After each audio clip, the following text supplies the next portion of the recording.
Good Tuesday morning. I've been promising a video about research and some of the things I've been looking into. So this morning, we're going to touch on the topic of telepathy tapes and is autism intentional?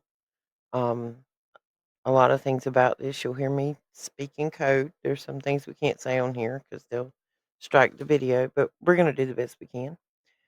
This is going to take you back 100 years or so on some of this research. So here we go. As you can see here, these are my children here. All right, let's go to research. My research on the telepathy tapes. The telepathy tapes kind of opened something in my mind. This is what they look like. If you have not listened to them, I suggest you go listen to them. I think there's 10 episodes. Make sure you watch them in order because for some reason they're a little out of order when you go look at them. They're on Rumble, YouTube, or you can go directly right here to telepathytapes.com. Kai Dickinson, she is a documentary filmmaker, and she got into this, and it was just something that she couldn't put down. These children, you've heard me speak about them before, have abilities. And it's kinda hard to explain the telepathy these children have until you've listened to this. Um, I would suggest if you have not, you go before we go a whole lot further, unless you're coming to this with an open mind. She's continuing this work with this, but essentially these children who are nonverbal autistic, they're called spellers. These are children who have gross motor skill and fine motor skill issues. These are the children that you see most of the time that are rocking. Some of them are blind, most of them are nonverbal. Um, they have issues communicating. Well, it's been discovered that these kids have been communicating all along. They just have to communicate with spelling by touching a spelling board or using an iPad, and sometimes they communicate to parents and caregivers. They've thought a lot of these children were, and I put this in quotes, were just not in there. They put a lot of these kids in the corner in a classroom and give them flashcards and try to teach them rudimentary colors and numbers. Once they learned how to communicate with these children, some of these children they were trying to teach red, yellow, and green to actually knew quantum physics. It is mind blowing. We've now started to realize that this ability to communicate telepathically extends beyond the autistic children. It's just that they have harnessed it and have more access to it, and it's a possibility that all of us may have it. People with Alzheimer's and comas, dementia, things of that nature, we're starting to begin to see that just because they can't verbally communicate doesn't mean they're not in there. It doesn't mean they can't communicate. Sadly, it's taken us until 2025 to figure this out about society and humanity. Um, as the general public, I say that because there have been quite a few people in history that knew this and had been working on it for some time. If you've ever watched the show Stranger Things, think about 11. Um, and a lot of this information that I've researched beyond this comes from Freedom of Information Act files. And if there was nothing to it, they wouldn't be trying to use it in a military basis. So, we are going to go over here and I'm going to show you on research. This is kind of how I do it. This is a spreadsheet. And these are just different things that caught my attention so that I could remember them as I'm doing research. And then I separate it into tabs at the bottom. Hang on one second. Let me see if I can get rid of that banner so you can see the banner. There we go. Okay. Down at the very bottom, down there, you will see. Oh, where did my mouse go? There it goes. Okay. See, here we got World War II, Maria Orsic, and some different things. Um, Before I started on telepathy tapes, I had kinda got into World War II history. I was not a history kid in school. Wasn't crazy about it. Wasn't my favorite subject. I had one teacher in 8th grade who made it interesting, and he brought Legos to class, and we used to build historical buildings. So I really don't think I was in history. I think I just liked playing with Legos in the 8th grade. But anyway, um, I started on World War II. One of my big things was, what was Hitler hunting? And this is gonna take us down several different rabbit holes this morning, so I apologize if I get sidetracked. Hitler went through a lot of trouble. Hitler had a lot of scientists. We all know the atrocities that he committed during World War II and the things that he was doing. But anytime I look at an event in history as big as this one, that's had such a profound effect from then to now, 100 years later, I approach it like a murder mystery. Why? What was your motive? What was your weapon? And what was your ultimate goal out of this? Which a lot of times explains the original motive. A lot of times with motive, it always ends up with the same things: money, power, and the opposite sex. Or sometimes same sex, but the opposite sex. So we are going to go to World War II. In 1920, there's this lady named Maria Orsic. You'll see her right here.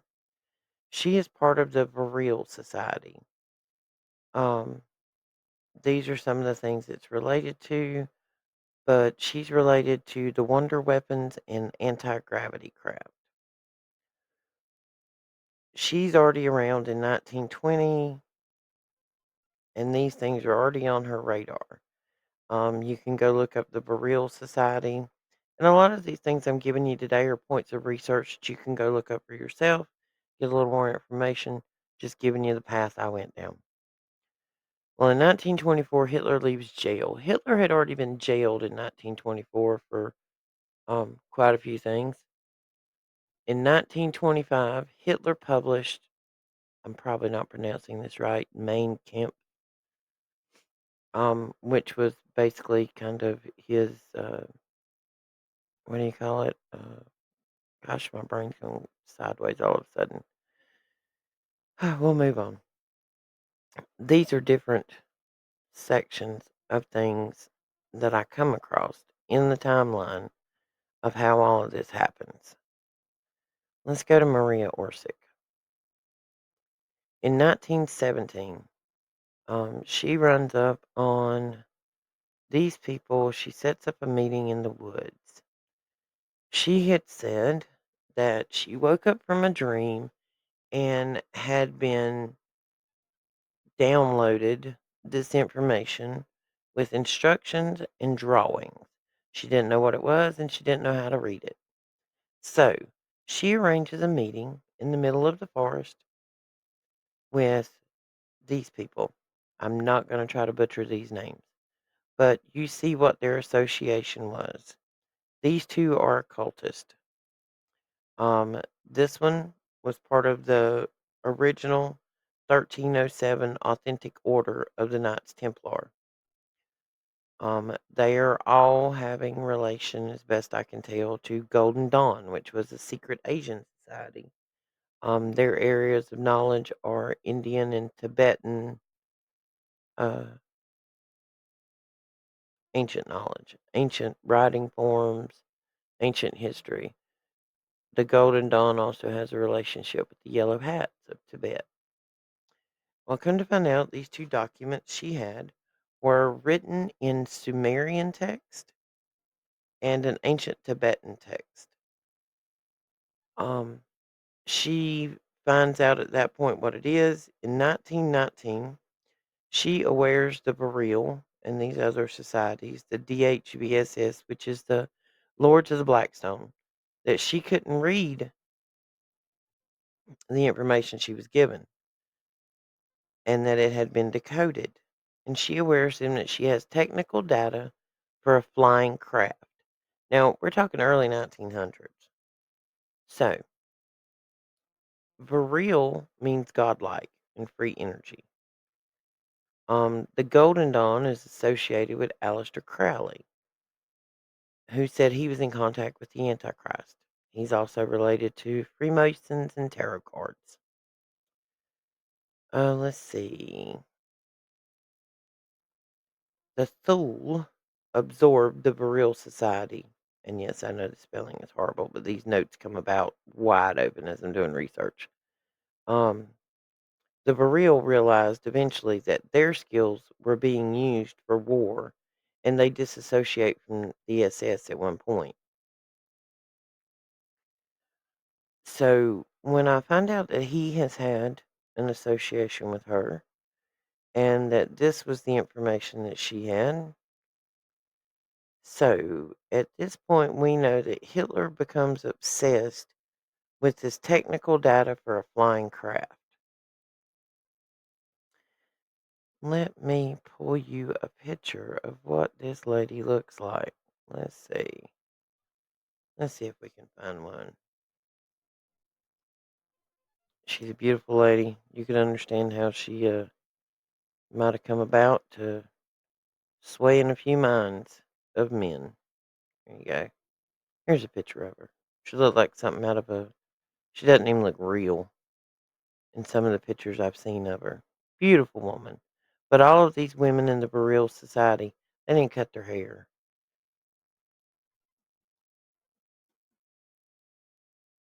Let's see.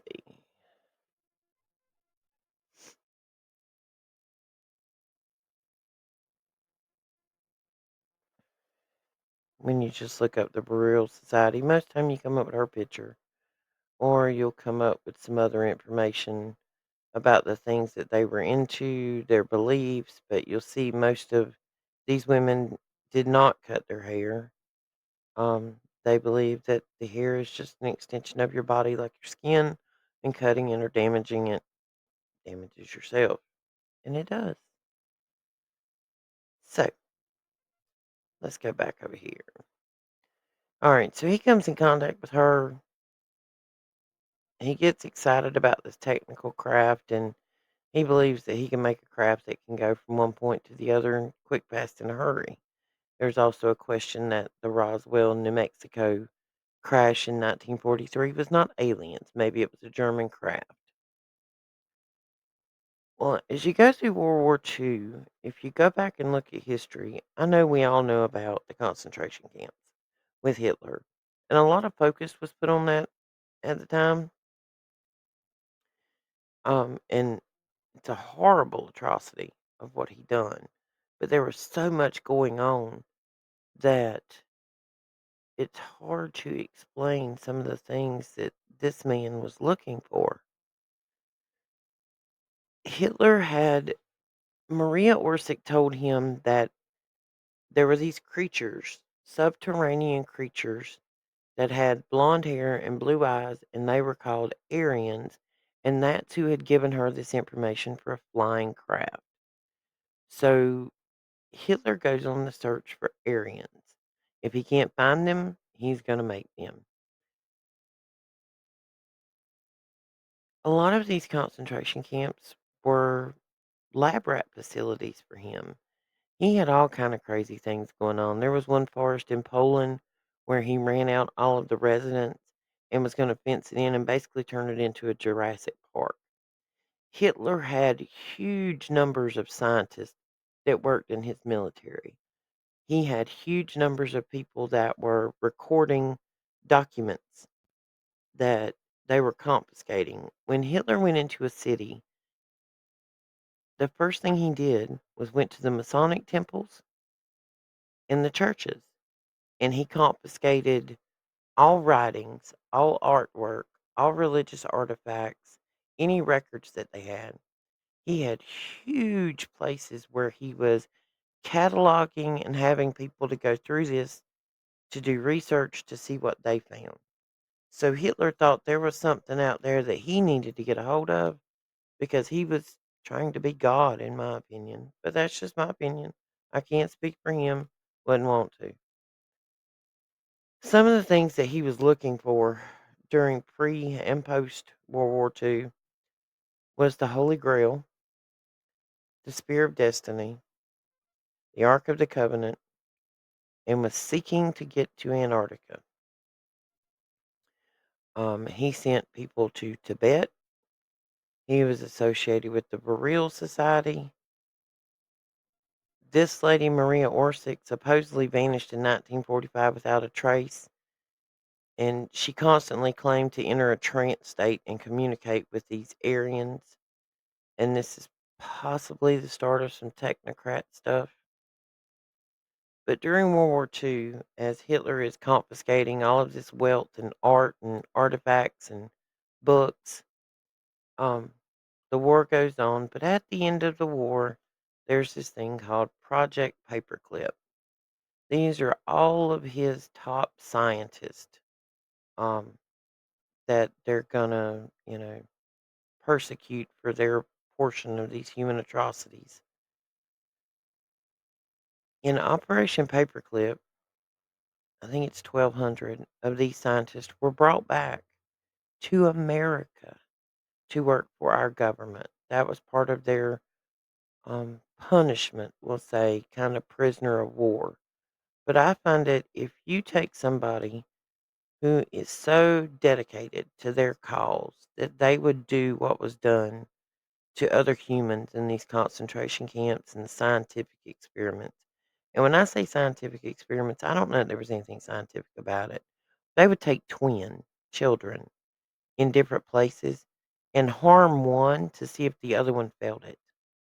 They would inject dye into people's eyeballs that did not have blue eyes to see if they could make them blue. So this was a molecular level science project for him with thousands of scientists, and these people were just his guinea pigs. In this Operation Paperclip, which you can go look up from those three-letter agencies through their reading libraries and Freedom of Information Act, one of the main ones is Werner von Braun, who just happens to be the father of NASA. Well, then you find out that MK Ultra, which I'm sure quite a few of us have heard of, um, probably originated from World War II. And some of these Operation Project Paperclip scientists that were brought over here,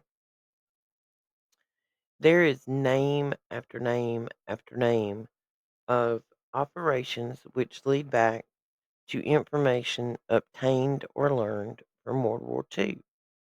One of those is telepathy.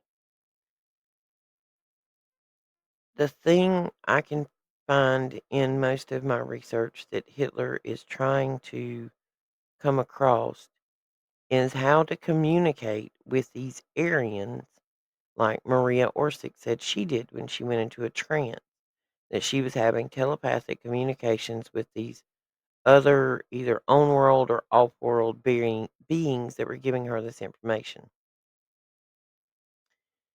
As you come through time from those three-letter agencies on your Freedom of Information Act, you will run across Project Gateway, Project Gate, Project Grill Flame, the Monroe Institute. A lot of these things have to do with telepathic powers, astral projection, telekinesis, pyrokinesis, remote viewing. I was actually a child of the GATE program, so that in itself is a unique experience we can have a conversation about one day. Other than the fact I don't remember most of it. You remember going in the room, you remember some of the odd little tests they give you, but you don't remember much about it. You were a special kid. There was only 8 or 10 of you from your school back in the late 80s that went to this program. And once a week, you got to go to a whole different school on a school bus and you were special, you were smart. You would think you'd remember a lot more about that because I've done it for several years. I think I remember 2 days. And those I don't really remember the days. I remember some special projects we done because I thought they were so cool. Um, Other children that were in the program, I'm now finding out that they were giving us we were listening to a set of audio tapes called the Gateway Experience, which is how to open your mind for telepathic communication, and remote viewing. A lot of times we would go into the room and there was this little cup of fluid that we swished in our mouth, and they told us it was good for our teeth and it was fluoride, and you don't remember anything else till you come home. You don't remember eating lunch. You don't remember who was in the class with you. I do remember who my teacher was because I had the same teacher for several years and I really liked her. But there were these weird hearing tests and code breaking tests. Um, it was just strange. If you had 10 of the smartest kids in any school and you put them in a room together, would you have them sitting there doing hearing tests once a week? Or would you be teaching them science and math to further their education? No. They had us breaking code and trying to read Russian. What in God's darn name did that have to do with what a fourth grader needed to be doing in a gifted and talented program? But I digress. We'll get back to Hitler. I do not have my page here on the experiments he did. Start.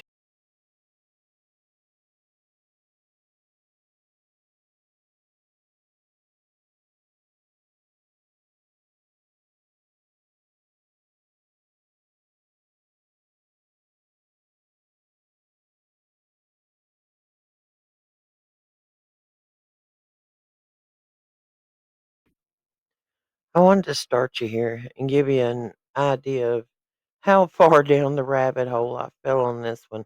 I fell all the way back into the 1800s to begin with. Now it's gone back much further.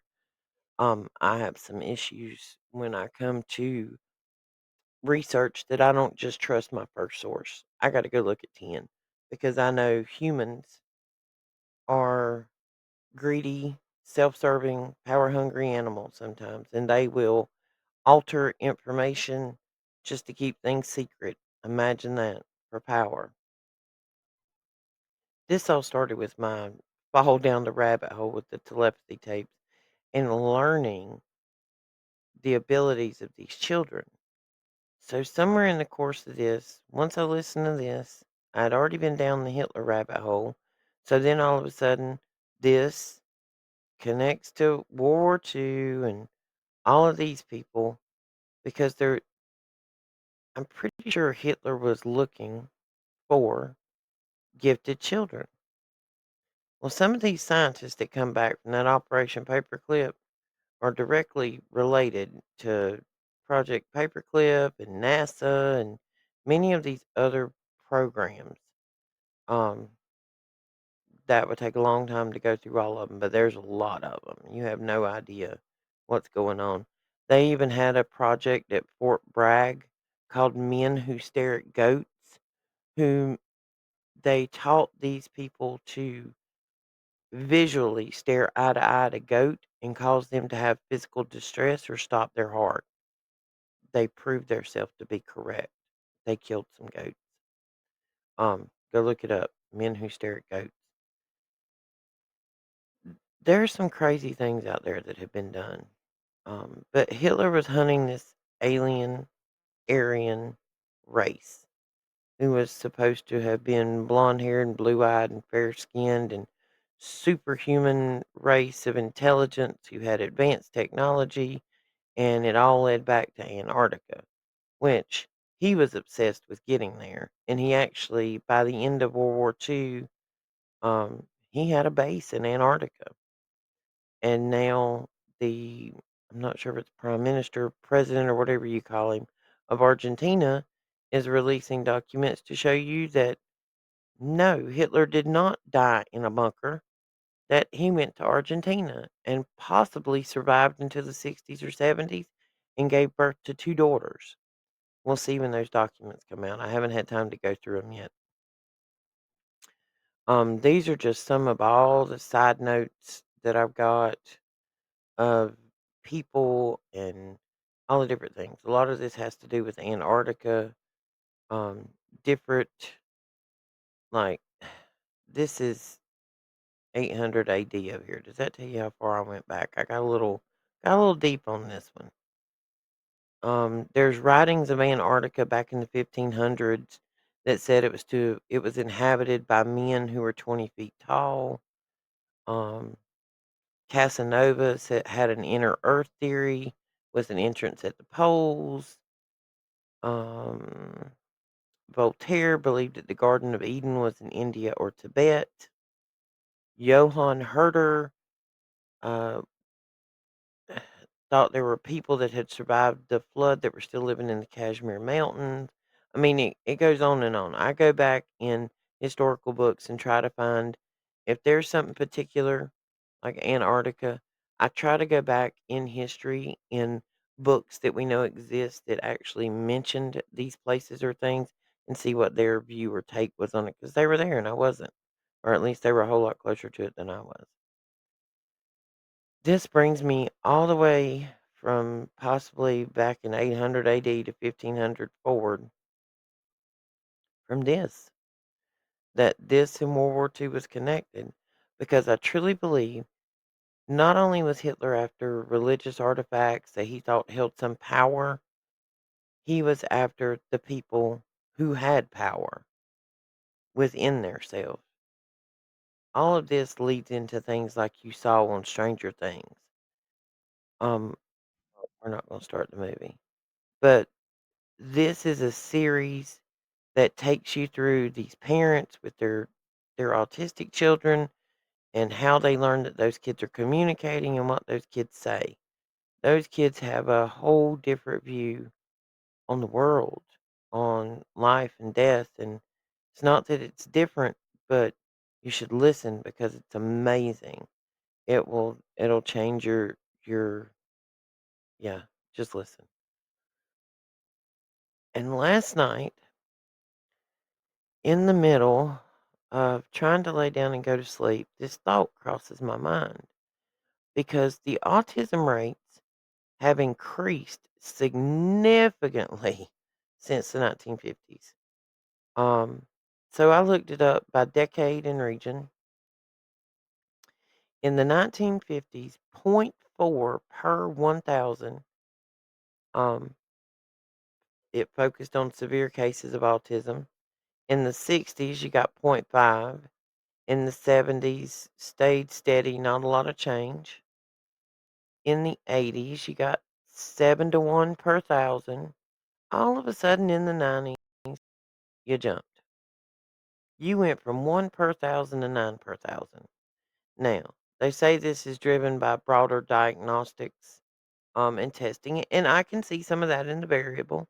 I have a child who actually I have two children that were born in the 90s, and one of them is autistic. Um,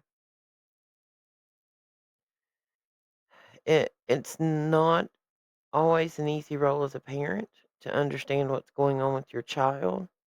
Now, if you looked at my son, you would think he was an average 30-year-old man out there walking around, but he has absolutely no need or want for socializing. If he doesn't know you and know you well, he don't want to be with you. He'd rather be in his room. He doesn't like social situations. And if he's in a social situation with more than a couple of people, he just kind of shuts down and sits in the corner and doesn't want to be there. But that's been a lifelong thing. There's been all kind of struggles that he's had, but he's good. Um, but you see, here in the 90s, we had a big rise. In the 2000s, it gets even greater. In the 2010, we're at 23 to 27 people per 1,000 showing continued growth. Why? By this time in the 2010s, we're at the age of the internet. We're supposed to be at the age of cutting medical technology. We've supposedly got more medical technology and know more about ourselves as a human species internally and externally in the world around us than we ever have before, right? Well, then why did autism go up? Something's causing it. I don't think it's genetic.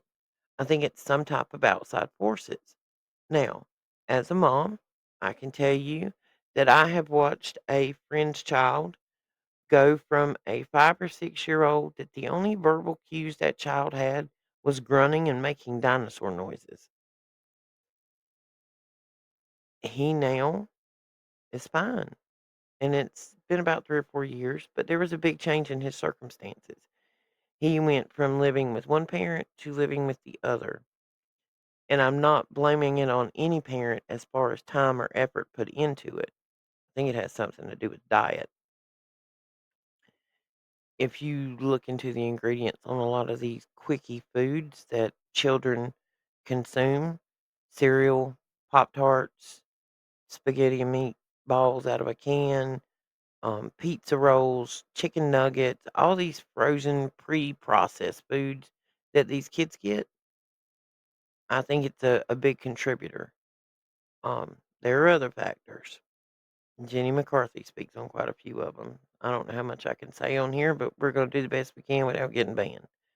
But there were changes in diagnostic criteria on the Manual of Mental Disorders. They say that autism is a mental issue. So if autism is mental, it means to me it's something that's affecting the brain. So I went and I looked at the details and analysis of autism prevalence rates by decade. I went through all of this and I've looked at it. I'm like, okay, well, what has changed since 1950 to now? If we are a technologically advanced medical, why is this increasing? I mean, you can see right here, point 0.4, point 0.5, kind of get to 1, then we go to 9, then we go to 18, and now we're up in the 20 per thousand. And I understand that they're diagnosing things at a different rate now than they were then. But come on, that's crazy. Those numbers are crazy. So I decided I would ask the question, what fundamental basic thing has increased from then to now internally that could be part of the epidemiology of autism? Well, the one thing on here is how many of these they're getting and why they're getting them. Side note, go look up the polio vaccine and look at it. Just go look it up. Look up the history on it. And that alone will scare you. But you look at how many of these there are. And I'm like, oh, wait a minute now. We know that some of these things have got some hoodoo whammy jammy things in them. So then I decided, okay, tell me what a congruent ingredient is that's in it now. So I pulled them all up. I wanted to look at their contents, their ingredients. Well, right here, we got this one. Look at there. Look at what that is. All right, well, in this one, there it is again. Um, let's see. Mm, look, there and there. And we just keep going. And that tends to be a congruent ingredient in a lot of these. There. Oh, check that out. Isn't that neat? Look at that. I don't think that's real good for you. It sure can't be good to internally. Oh, there it goes again. Did you know that that's in that one? Let's see what's in this one. I remember this one. This one done my kid in. Once he got this, he changed. It was like a light switch that day. Let's see. We probably have to look all of this stuff up. Not to say that this one did it, but it could have been something in these others that one triggered. But I do believe it played a part. Oh, look at there. There it goes again. There it goes again. There it goes again. These two words just continually pop up when you start looking at them. Well, so I decided to look this up, aluminum, and what it is prevalent to and how the body handles it. So it's a metal commonly found in everyday items, cans, spoils, certain medications, and can enter the body through ingestion, inhalation, or the poke. While the body can naturally excrete small amounts, primarily through your kidneys. Hmm. Excessive exposure can lead to an accumulation in tissue and cause severe adverse internal effects. Below is an overview of these. The first one, neurological, brain accumulation and neurodegenerative disorders. It can cross the blood brain barrier and build up in the brain. Some studies have suggested a potential association between aluminum exposure, such as Alzheimer's. Hmm. However, the evidence remains inconclusive. It goes on. It can affect your bones, it can affect your lungs. Well, see, we're talking about how it might have been. Oh, look, let's see other organs. We got kidneys, livers, and your immune system. Um, the severity and nature of the internal effect is based on dose, route of exposure, and individual susceptibility. It is not an essential element for human health. The body can manage small amounts and dispose of it, but there are risks tied to high level exposure, such as in medical or occupational context. Well, let's think on a theory for a second. Let's just think on a theory. If we think on a theory that not only are you getting this exposure from the pokes you receive as children or as an adult, all right, then let's think about other factors. Go pick up your deodorant and look and see what's in it. Look at how many products that you come in contact with on a regular basis. Look at the ingredients. So, if we know that a vast majority of our products and things of that nature have it in it, and we're not supposed to have much of it in us, that is causing some adverse effects. You think? I think. Um, is that what is triggering the high rates of autism? And are you doing it intentionally? Are you doing exactly what he did back in World War II, trying to create telepathic warriors? Because it's not only our country that's looking into the abilities and how to use them. There's records way back before World War II of where other countries, previous to the Cold War, to World War II, the Cold War should tell you so many other people looking into it. Because there's a lot of countries you can't name on here without this video getting struck down, and we know how that works. So this may have been a rumble or local conversation, and maybe we'll take it up on Discord.